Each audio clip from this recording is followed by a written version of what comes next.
আমার সন্তান মাগরিবের সময় এনে শুয়ে শুয়ে মোবাইল দেখছে, সাপ খেলাইছে, গেমস খেলাইছে। খেলানোর পর মোবাইলে চার্জ নাই, পরে আমি মোবাইল চার্জে দিছি। বাবা চার্জ নাই, এখন তুমি দেখতে পারবা না।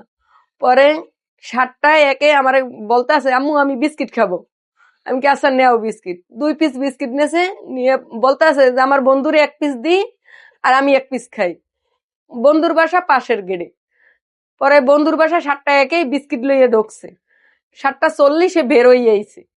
বের হয়ে এই হুন্ডার এই সামনে দিয়ে ঘুরে আমার মেন গেটে ঢুকছে। মেন গেটে ঢুকছে যে আমি দেখি নাই। আমি ওইদিন প্রেগনেন্ট অবস্থা, আমি অনেক অসুস্থ ছিলাম। আমি যে এনে শুয়ে রয়েছি, আমি আমি দুনিয়ার কোনো আমার হুশই ছিল না। আমি এনে পড়ে রয়েছি, বমি করে এনে পড়ে রয়েছি। বাচ্চা যে আমার মেন গেটে ঢুকছে তাও আমি কইতে পারবো না, কিন্তু সিসি ফুটেজে দেখছি 7টা 41 আমার বাচ্চা মেন গেটে ঢুকছে। কিন্তু আমি যখন 10টা বাজে আমার বাচ্চা আর 2টা মাদ্রাসায় দিয়ে আসছে, ওরা মাদ্রাসায় পড়ে, 9:30টায় ছুটি হয়। 10টার দিকে বাসা আইতে 10টা বাজে। পরে বাচ্চা দুইটাই ডাক দিয়েছে, ডাক দেওয়ার পর আমি কই বাবা দেখো তো ইব্রাহিম কই। আম্মু দেখি তো জুতা এই গেটের এই জায়গা। আমি তুমি একটু খুঁজে দেখো। পরে কয় কি রাখো, দেখতে আসি। পরে বাচ্চা বলাবান দুইজনে খাইয়ে 10:30টার দিকে খুঁজতে নামছে। আমি আম্মু ইব্রাহিমের তো কোনখানে দেই না, ইব্রাহিমের জুতা তো এই গেটের জায়গা পরা। আমি তারপরে বাইরে হাঁটতে পারি না, অনেক কষ্ট করে হাঁটছি। পুরাই ডিপোল সব জায়গায় খোঁজাখুঁজি করছি, কোনখানে নাই। প্রত্যেকটা রুমে রুমে জিগেছি আমার ইব্রাহিম আসছে কিনা, আমার ইব্রাহিম আসছে কিনা। পাশের বাসায় জিগেছি, কি সবাই বলে যে আপনার ইব্রাহিম আসে নাই।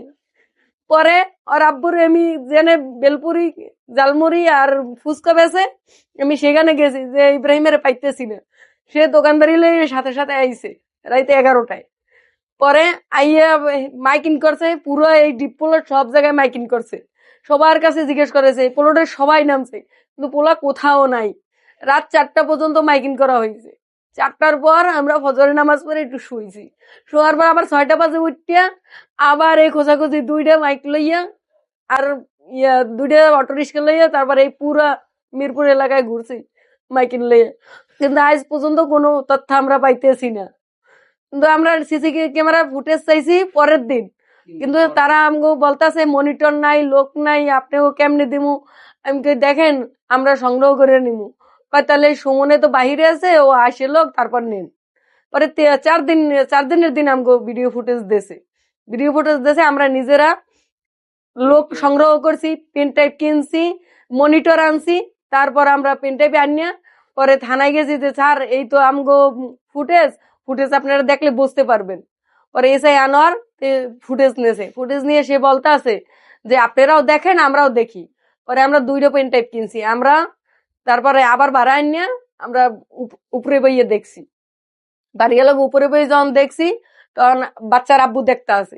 আমার বোন জামারি বলতে আসি যে আপনি যে একটু তুমি যে একটু দেখো, আর বাচ্চার আব্বুরে 5টা বাজে কটা খাবার খাইয়ে দিতে কো।